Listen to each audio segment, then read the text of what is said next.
Syempre, so doon ako na parang wait lang, kailangan ko palang i-balance talaga. I make sure to spend more time with her and of course kay Joaquin. So it's all about just time management lang din talaga. I make sure that I plan things ahead of time. And syempre, thank you Lord, may mga angels tayo sa house na tumutulong din po talaga sa akin. Of course, our team is ever reliable also. So talagang ano naman kami, may mga roles po kami, Miss F. May mga naka-role na sa amin, bawat isa. Like, with Maxine, siya yung sa sales. Rojan, bahala na siya sa PR and marketing.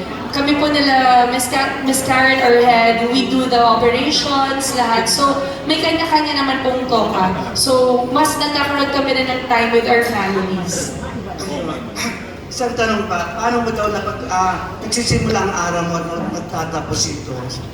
Paano mo daw paano nagsisimula? Nagsisimula po yung araw niya, kinikiss niya muna ako, tapos pagkatapos din po niya, kiss din niya po ako after the babies na. Kiss at hug. Ikaw talaga ang sumagot, ha? Now, when I wake up in the morning, of course, I pray to our Lord Jesus Christ. I thank Him for all the blessings and, of course, for waking us up. And, nagsastart siya kasi, ano bang ano ko? Unang pupuntahan ko si Bella. I will check on her. And then, yeah, si Rojo.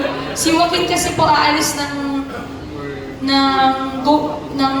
a.m. to go to his school.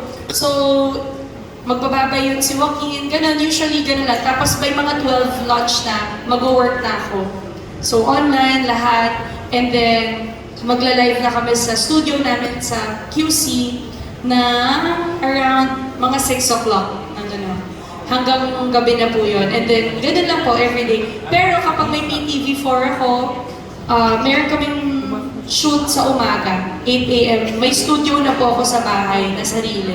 So, pumupunta po yung team, nandiyan po yung team ko, PTV4. I do the segment Negosyo Tayo, wherein we feature different businesses, inspiring business stories.